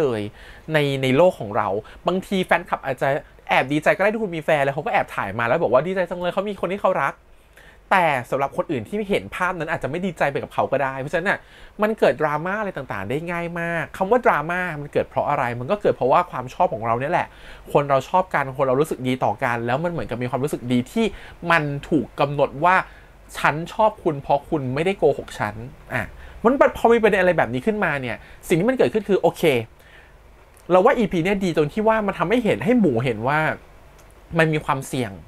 สิ่งที่เธอทำมันไม่ครอบคลุมมันไม่ปกปิดได้ 100% ยังไงมันก็เสี่ยงอยู่ดีงั้นคุณจะตัดไฟแต่ต้นลมคุณจะแยกกันหรือคุณจะยังไงคุณต้องเซฟที่สุดแต่หมูดันเลือกทางที่ไม่เซฟแล้วสิ่งที่มันเกิดขึ้นก็เป็นอย่างที่เห็นนะครับใน EP นี้ก็คือเรื่องมันแดงขึ้นมาแล้วสุดท้ายพี่แกงก็เป็นคนเลือกเองว่าจะไปจากหมูเพราะว่าพี่แกงก็รู้ว่าความฝันของหมูมันยิ่งใหญ่กว่าความรักของเขาอยู่แล้วถึงให้ความรักของเขายิ่งใหญ่แค่ไหนก็ตามแล้วว่าความฝันของคนในชีวิตของคนเรามันจะเป็นอันดับหนึ่งแล้วความรักมันมาทีหลังเพราะฉะนั้นสิ่งนี้คือสิ่งที่แม่ของหมูก็มาขอร้องด้วยเพราะฉะนั้นเป็นเราแม่พูดขนาดนี้แล้วเป็นแกงก็คงต้องถอยแล้วคงต้องแบบเป็นคนแบบเลือกยาแรงโดยการที่แบบบอกเลิกเองแล้วก็เดินออกไปเองเพราะว่าถ้าเขาไม่ใช้ยาแรงแบบนี้แบบบล็อกสายอะไรเงี้ยสุดท้ายหมูก็จะมาอ้อนเขาอีกซึ่งเขาอาจจะแพ้การอ้อนของหมูก็ได้ซึ่งเราคิดว่าเขาก็ต้องยอมเจ็บเหมือนกันแล้วก็ตัดหมูออกไปแบบนั้น ซึ่งถามว่ามันโอเคไหมกับสิ่งที่เขาทำมันไม่รู้หรอกครับว่าทางไหนมันโอเคแต่มันรู้ว่าทางไหนคือทางที่ควรทำในตอนนี้งั้นสิ่งที่แกงควรทำแกงรู้สึกว่าเมื่อเขารู้จักหมูดีแล้วการที่เขาใช้ยาแรงกับหมูจะเป็นทางที่ดีที่สุดในตอนนั้นที่เขาคิดออกแล้วก็ได้ มันอาจจะมีทางอื่นอีกเยอะแยะที่คิดออกนะครับผมแต่ในสถานการณ์ของเขารวมถึงในระดับความคิดของเด็กๆเนาะบางทีมันก็หาทางออกไม่ได้เยอะหรอกมันก็อาจจะได้แค่นี้แหละที่ดีที่สุดแล้วในตอนนั้นแล้วก็เลือกแบบนี้ไป นั่นก็คือสิ่งที่ตัวหมูเองก็เป็นมีความผิดส่วนหนึ่งแล้วก็ต้องยอมรับในสิ่งที่จะเกิดขึ้นจากผลลัพธ์ที่ตัวเองทำนะแต่ทีนี้อยากจะพูดเรื่องนี้นิดนึงว่าแล้วถ้าไม่ให้ศิลปินมีแฟนมันผิดตรงไหนนะครับผมเราว่า EP นี้พูดไปดีมากๆในหลายๆประโยคนะครับว่ามันไม่ได้ผิดหรอกมันจะผิดพี่พูดอะไร EP ก่อนแล้วมันจะผิดก็ต่อเมื่อสัญญามันระบุไว้เพราะสัญญามันระบุไว้มันคือความเสียหายทางการเงินและมันคือความเสียหายที่เกี่ยวกับในรูปของสัญญาคอนแทรคแล้วมันเหมือนกับเราสัญญาทำอะไรไว้แล้วเราทำผิดสัญญาต่อสิ่งที่เรายึดเราเซ็นคำมั่นนั้นไว้อะมันก็ต้องมีอะไรต่างๆที่มันเป็นผลลัพธ์ตามมาเนาะเช่นอะไรเช่นอย่างสัญญาแบบเนี้ยตัวบริษัทเขาลงทุนกับเราแล้วชอบที่พี่จังพูดมากว่ามันไม่ผิดหรอกนะที่จะมีความรักแต่ในเมื่อบริษัทเขาตกลงแล้วว่าไม่อยากให้คุณมีเพราะว่าอย่าลืมนะว่ามันมีคนที่รักเราอ่ะแบบที่ไม่มีข้อแม้ที่เป็นแฟนๆเราเขารักเราอยู่เยอะไปหมดเลยเพราะฉะนั้นเราไม่สามารถบอกได้หรอกว่าใครคิดยังไงกับเรารวมถึงว่าเราก็อยากจะทำให้คนที่เขารักเรารู้สึกดีที่สุดใช่หรือเปล่าเพราะฉะนั้นเราก็อยากจะเลือกทางที่มันมีผลประโยชน์สูงสุดกับบริษัทเพราะฉะนั้นบริษัทเขาแค่ต้องการให้คนมารักศิลปินของเขาเยอะสิ่งที่เขาต้องการที่สุดคือเขาไม่อยากให้ศิลปินมีใครมาแย่งความรักไปเลยแม้แต่คนเดียวเพราะฉะนั้นเขาควรจะให้ศิลปินเป็นเหมือนไอดอลที่อยู่แบบตรงกลางที่ใครๆก็รักคนนี้ได้เพราะฉะนั้นถามว่ามันถูกหรือผิดเราว่าในมุมของบริษัทไม่รู้หรอกว่าอะไรถูกอะไรผิดแต่ทางที่ปลอดภัยที่สุดและทางที่เซฟที่สุดในมุมของบริษัทและคิดว่าเขาไม่ต้องมานั่งแก้ข่าวหรือนั่งหาทางออกให้กับตัวศิลปินตั้งแต่ day 1แล้วเขาคุมได้เขาคุมความเสี่ยงได้คือทางที่เขาเลือกแล้วคือไม่มีคนมีแฟนในเมื่อเราตกลงกันแบบนี้แล้วเราเซ็นสัญญาเอาไปแบบนี้แล้วนั่นคือคุณยอมรับในข้อตกลงแล้วเราไม่แน่ใจว่าในข้อตกลงมีค่าปรับหรือเปล่านะถ้ามีค่าปรับค่าเสียหายเนี่ยก็อาจจะเป็นอีกเรื่องนึงก็ยิ่งทำให้สัญญามันแบบสตรองหรือมันแบบว่าน่ากลัวขึ้นไปอีกนะครับผมแต่โอเคมันเซ็นกันแล้วเป็นคำมั่นเรียบร้อยแล้วแต่เวลาเรามีเซ็นกันเรียบร้อยอย่างน้อยมันต้องมีคำประโยชน์นึงในสัญญาอยู่แล้วว่าหากคุณทำผิดเงื่อนไขใดก็ตามในข้อใดข้อหนึ่งในสัญญาถือว่าบริษัทมีสิทธิ์ที่จะบอกเลิกสัญญาคุณได้แล้วว่ามันต้องมีข้อนี้อยู่เพราะฉะนั้นถึงจะไม่มีค่าปรับแต่ในเมื่อบริษัทลงทุนกับคุณไปแล้วคุณทำผิดต่อสัญญาบริษัทก็มีสิทธิ์ที่จะเอาคุณออกเช่นเดียวกันคุณก็มีสิทธิ์จะไม่ได้เป็นไอดอลแล้วคุณก็อาจจะเสียชื่อเสียงจนคุณอาจจะถูกบริษัทเนี่ยไปโจมตีคุณเวลาคุณจะไปเป็นไอดอลบริษัทอื่นก็ได้เราไม่รู้เลยเพราะฉะนั้นนี่คือสิ่งที่ตกลงกันแล้วคุณก็ต้องทำตามแบบนั้นเพราะฉะนั้นเราเลยชอบที่ EP เนี่ยพยายามจะโยนเหตุผลว่าจริงๆความรักมันไม่ได้ผิดนะแต่ในมุมในเมื่อพอมันเป็นธุรกิจในเมื่อมีสัญญาในเมื่อมีความฝันหลายๆอย่างที่มันเกี่ยวข้องรวมถึงสิ่งที่คุณทำอยู่ตอนเนี้ยคุณทำเพราะความรักของคุณแต่คุณไม่ได้แคร์เลยว่าคนในบริษัทจะเป็นยังไงในเมื่อคุณยอมรับข้อตกลงนี้ไปแล้วคนในบริษัทที่คุณกำลังหาเงินมาหล่อเลี้ยงทั้งบริษัทเนี่ยถ้าคุณเสียหายขึ้นมาบริษัทจะต้องสูญเสียแค่ไหนคุณไม่ได้แคร์เลยว่าเพื่อนร่วมวงคุณจะเป็นยังไงมันคล้ายๆกับคุณมีคู่จิ้นนะครับถ้าสมมติคุณเป็นคู่จิ้นคู่วายเป็นคู่จิ้นกันแล้ววันนี้คุณมีแฟนมันคุณคือการทำร้ายคู่จิ้นของคุณทางอ้อมโดยที่คุณไม่รู้ตัวแล้วกับคู่จิ้นเขาแบบโสดเลยไม่ได้มีอะไรเลยแต่คุณมีแฟนแล้วอยู่ดีวันเนี้ยคันที่คุณมีแฟนพอคนรู้คุณมีแฟนทำให้คนหยุดจิ้นความสัมพันธ์ของคุณแล้วทำให้บริษัทมันโมเดเรตหรือไม่สามารถจะสร้างความรายได้จากสิ่งที่เขาต้องการจะสร้างคุณมาได้ในความที่เป็นคู่จิ้นแค่นี้แล้วมันก็เสียหายแล้วนะมันเสียหายต่อทั้งบริษัทเสียหายต่อเพื่อนที่เป็นร่วมงานของคุณที่เป็นพาร์ทเนอร์คุณรวมถึงเสียความรู้สึกของคนที่ชื่นชอบคุณประโยคนึงที่มันสตรองขึ้นมาอีกที่มันทำให้รู้สึกว่าเหตุผลนี้มีน้ำหนักมากๆคือคุณได้บอกต่อทุกคนไปแล้วว่าคุณไม่มีแฟนแต่คุณดันมามีแฟนทีหลังมันคือการที่คุณโกหกเรารู้สึกว่าคนที่เขารักเราโดยไม่มีข้อแม้อย่างแฟนๆเขารักคุณโดย uncondition มากๆไม่มีข้อแม้เลยเราเป็นแฟนคลับเรารู้นะฮะเรารักคนหนึ่งโดยที่ไม่มีข้อแม้เลยเราพร้อมที่จะให้ไปทุกอย่างเราพร้อมที่จะenjoy ไปกับสิ่งที่เขาทำเราพร้อมที่จะสนับสนุนเขาทุกอย่างเต็มที่แต่ทุกๆคนก็จะมีเกณฑ์ในใจเหมือนกันแหละเราถ้าศิลปินทำไม่ดีไม่ใช่เราจะไปเกลียดศิลปินนะแต่เราเลือกได้นี่ว่าเราจะชอบเขาต่อหรือไม่ชอบต่อเราว่าเรามีสิทธิ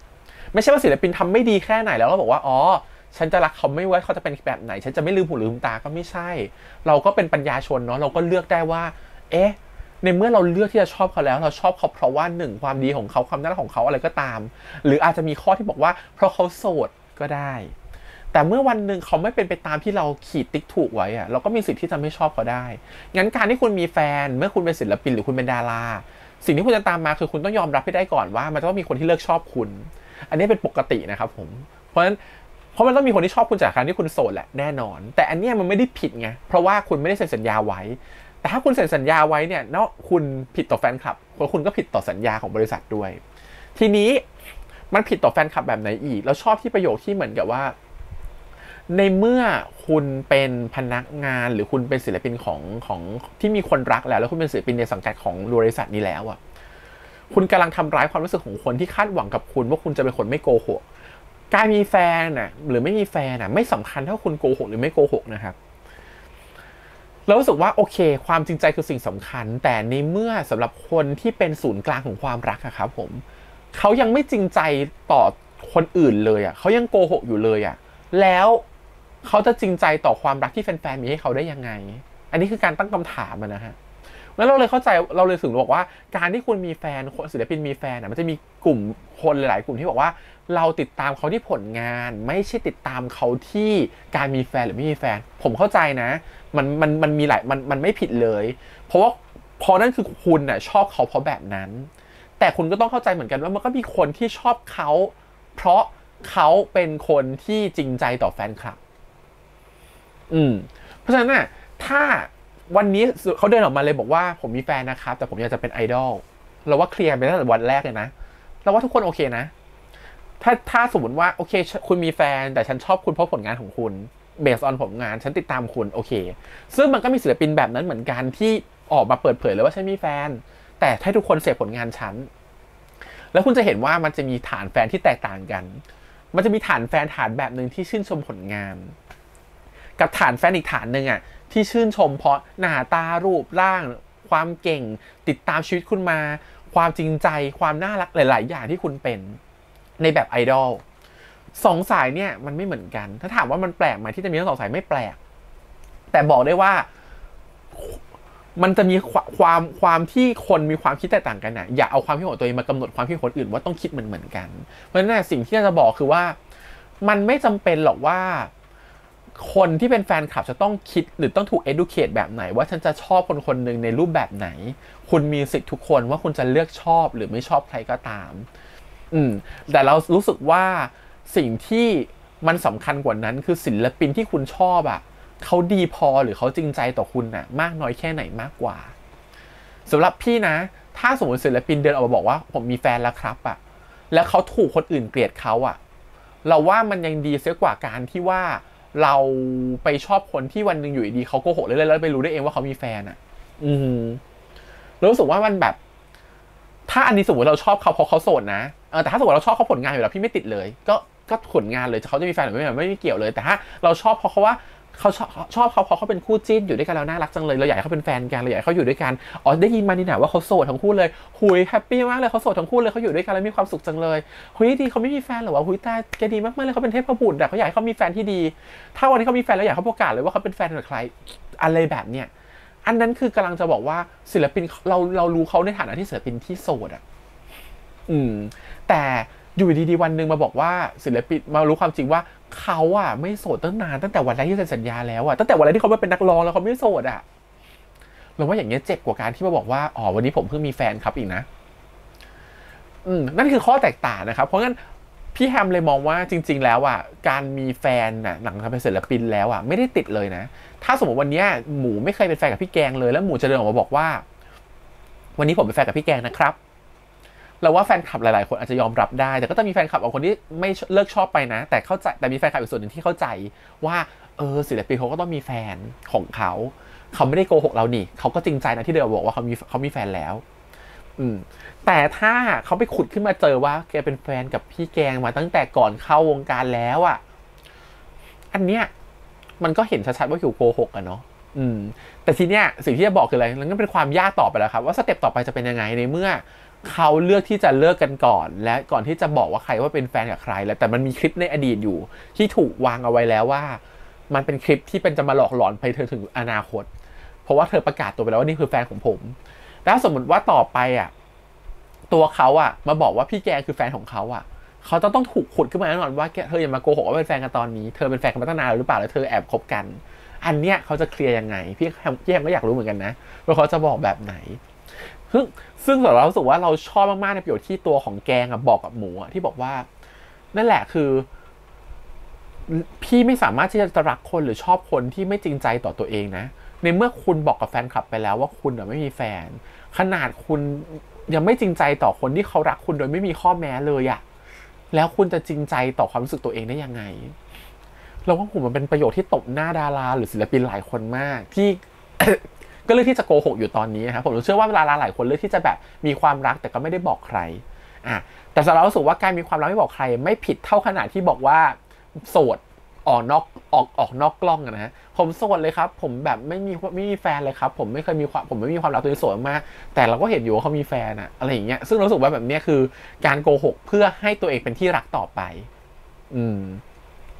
ซึ่งถามว่าอันเนี้ยผิดไม่ผิดพี่ว่าอันนี้มันแล้วแต่บุคคลแล้วแหละถ้าสมมุติว่าแฟนคลับใจดีต่อเขาก็อาจจะมองเขาว่าด้วยสถานการณ์ทุกอย่างมันพาบังคับไปให้เขาต้องทำแบบนั้นเนาะเช่นแบบหมูอย่างเงี้ยสถานการณ์มันบังคับให้เขาต้องเก็บความรักไว้เพื่อเขาจะได้ดูแลใจของแฟนคลับไม่ให้แฟนคลับรู้สึกแย่กับเขาถามว่ามุมนี้มีไหมก็มีเหมือนกันมันมีศิลปินหลายคนที่มีแฟนแต่เขาเลือกที่จะเซฟตัวเองมากเซฟกว่าหมูเยอะเซฟกระทั่งที่เหมือนกับไม่มีใครแทบจะรู้เลยว่าเขามีหรือไม่มีมันต้องคนในสุดๆถึงจะรู้ว่าเขามีแฟนหรือเปล่าแล้วว่าอันนี้คือศิลปินที่โอเคฉันอยากจะเลือกเดิน2ทางคือเก็บความรักไว้ด้วยพร้อมๆกับเก็บแฟนๆหรือเก็บความฝันไว้ด้วยเพราะเขาอยากทำตามความฝันอยู่และส่วนหนึ่งคือเขาก็ไม่อยากให้แฟนๆรู้สึกขุ่นข้องหมองใจที่เขามีแฟนเพราะฉะนั้นเขาไม่อยากให้แฟนๆมารู้สึกไม่ดีต่อสิ่งที่เขาทำอยู่ตอนนี้งั้นเขาเลือกที่จะเก็บมันไว้เงียบที่สุดแบบไม่ให้ใครรู้เลยแบบปลอดภัยที่สุดเพราะรู้สึกว่าอันนี้คือการแสดงความจริงใจต่อคุณแฟนๆทั้งหลายอย่างมากที่สุดแล้วที่เขาทำได้โดยที่เขายังไม่ต้องสูญเสียความรักของเขาไปเราว่าศิลปินแบบนี้ก็โอเคนะเรารู้สึกว่าเขาคิดดีและเขาก็รู้สึกว่าเขาเลือกที่จะทำอย่างจริงใจมันก็เป็นความจริงใจรูปแบบหนึ่งนะในการที่เหมือนกับว่าอย่างน้อยเขารู้แหละว่าแฟนคลับไม่โอเคกับสิ่งที่เขาจะบอกแน่นอนว่าเขามีแฟนหรือไม่มีแฟนหรือเขาจะโสดหรือไม่โสดเพราะเมื่อรู้อยู่แล้วเขาเลือกที่จะปิดมันไว้เป็นความลับที่สุดในจักรวาลดีกว่าจะไปบอกใครว่าเขามีแฟนอะไรเงี้ย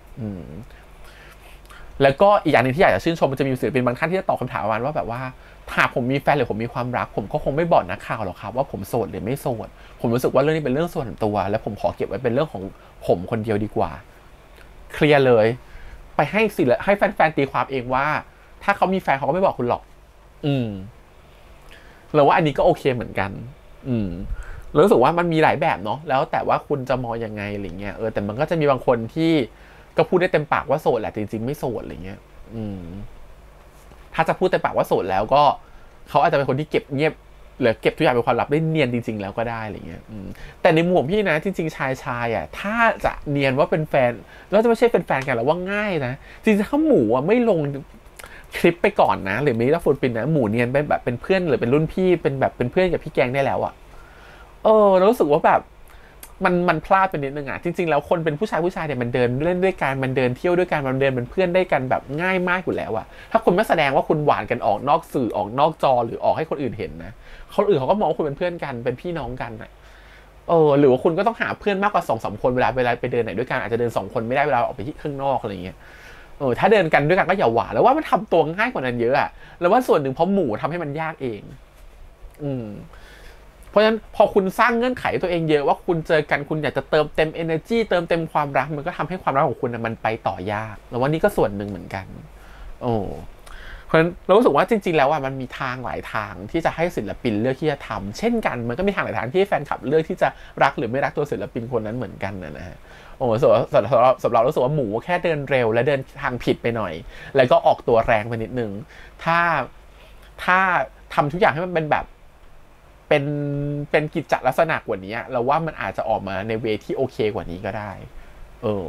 แล้วก็เป็นเวที่อาจจะมีความสุขในทุกๆฝ่ายไม่รู้สึกว่าลำบากหรืออึดอัดใจอะไรเงี้ยหรือว่าชายหญิงยากกว่าอีกเพราะชายหญิงไปกันไหนไปด้วยกัน2 คนมันก็มีคนมองแล้วมีคนถามแล้วแต่ชายบางทีไปด้วยกันนะไม่มีทางรู้เลยเนี่ยหลายคนศิลปินในวงการตอนนี้บางคนเขาแบบไปกับแฟนเขาบางทีเขาคิดว่าเพื่อนเขาด้วยซ้ำจริงๆเขาเป็นแฟนกันอะไรเงี้ยหรืออย่างบางวงการเขาเป็นแฟนกันนะเขายังไม่สามารถจะลงรูปด้วยกันเลยแม้กระทั่งจริงๆแต่เขาในความรู้สึกเรายังตั้งคำถามเลยนะว่าทำไมเขาเป็นแฟนกันแต่เขาเปิดเผยไม่ได้บางทีเราก็ไม่รู้เหมือนกันนะทั้งที่รู้สึกว่าเขาน่าจะเปิดเผยได้นะแต่มันอาจจะมีเรื่องละเอียดอ่อนบางอย่างก็ได้ในสายงานอาชีพของเขาที่ไม่ควรเปิดตัวอะไรเงี้ยแล้วหรือเขาอาจจะไม่อยากเป็น ต้องไปตอบคำถามนักข่าวคนอื่นก็ได้ว่าอ๋อผมมีแฟนแล้วนะครับคือคนนี้อะไรอย่างเงี้ยเขาเลือกที่จะเก็บเขาในพื้นที่ส่วนตัวซึ่งเราก็เห็นเขารักกันดีมากๆนะแต่แค่เขาก็ไม่ได้เปิดออกมาว่าเขาเป็นแฟนกันแบบผ่านสื่อโซเชียลต่างๆอะไรเงี้ยพูดเลยว่าค้นหาคำว่าเขาเป็นแฟนกันหรือเปล่ายังหาแทบไม่เจอเลยอ่ะคือเขาก็เก็บได้เนียนมากๆแต่รู้เลยว่าแต่เรารู้ว่าเขาเป็นแฟนกันอ่ะเขารู้สึกคือแบบเนี้ยอันนี้ความรู้สึกคือหนึ่งคือเรางงว่าเขาก็ไม่ต้องรับผิดชอบต่อใครเลยนะแต่เขาก็ยังต้องเก็บเรื่องนี้เป็นความลับเหมือนกันอะไรเงี้ยเพราะส่วนหนึ่งอาจจะมีเหตุผลอื่นประกอบอีกก็ได้แต่รู้สึกว่าเขาก็ทำได้รู้สึกว่ามันไม่ยากเลยอ่ะในการที่จะแบบทำอ่ะแต่คือหมูดันสร้างเงื่อนไขให้ยากเองก็สมควรให้เรื่องนั้นมีต่ออีก2 EP ให้เขาได้มีเวลาได้ไปเคลียร์กัน นี่ดูดิขนาดยากจนขนาดพี่แกงยังต้องหนีไม่ให้หมูไปเจอที่โรงเรียนก็จะมาเลิกขายข้าวแกงเอาดีๆเพราะจริงๆมันง่ายมากเลยถ้าสมมติพี่แกงเขาไม่เรียนที่กรุงเทพนะแล้วหมูก็เรียนมหาลัยอยู่แล้วนะยิ่งเรียนมหาลัยยิ่งง่ายเข้าไปใหญ่เลยอารมณ์แบบว่าเรียนมหาเดียวกันครับเลยเป็นรูมเมทแบบโหอีซี่มากฉันคิดไปหลายแผนมากเลยว่าถ้าจะปิดเรื่องนี้จริงๆนะแต่ก็แบบคุณดันเลือกทางนี้แล้วแล้วจริงๆถ้าคุณจะมีความรักคุณไปปรึกษาทางแบบคนที่เป็นผู้จัดการคุณหรือคนที่เป็นเหมือนกับเจ้าของกิจการได้ก่อนเลยจริงๆเราเชื่อว่ามันตกลงตั้งแต่เดย์วันข้างในมันจะรู้เลยว่าต้องทำตัวยังไงแต่เราเชื่อว่าส่วนใหญ่เขาก็ต้องบอกให้คุณเลิกกับแฟนแหละแต่ถ้าเริ่มไม่ได้จริงๆมันก็ต้องมีเวของมันนะก็ต้องลองถามผู้จัดการดูเนี่ยผู้จัดการเนี่ยที่เขามาบอกให้เลิกกองเนี่ยพี่ปองเนี่ยว่าพี่ปองมีความคิดยังไงกับเรื่องนี้คุณผู้จัดการว่าเด็กคนมีแฟนหรือเปล่าแต่พี่ปองเขาชิปคู่จิ้นอยู่นะมันอย่างนี้อยู่แล้วถ้าตัวติดกันจะตายเธอก็ต้องมีเรือคู่อะไรแบบนี้โอเคประมาณนี้รู้สึกว่าพี่แฮมจะพูดประเด็นนี้เยอะนะแต่จริงๆพี่แฮมพูดได้มากกว่านั้นแหละแต่บางทีบางอันมันเป็นเรื่องละเอียดอ่อนมากเราก็พูดมากแบบไม่ได้นะครับผมแต่สำหรับเรารู้สึกว่าไม่ว่าตัวศิลปินจะทำอะไรก็ตามเราแค่อยากให้ทุกๆคนที่เป็นศิลปินที่มีแฟนๆรักเขานะที่นอกจากชอบที่ผลงานเขาจะชอบที่ตัวเขาชอบที่หลายอย่างที่เป็นตัวเขาชอบอัตชีวประวัติของเขาเราคิดว่าแฟนศิลปินน่าจะรู้ดีว่าแฟนคลับชอบคุณเพราะอะไรเราเชื่อว่าคนที่เป็นแบบนั้นเราแค่ขอเราขอแค่รู้สึกว่าคุณแค่เห็นความรักของแฟนคลับเป็นความรักในความรักแรกๆเลยกันแล้วว่าแค่นี้แฟนๆก็ดีใจแล้วที่คุณคิดแบบนั้นแล้ว2คือ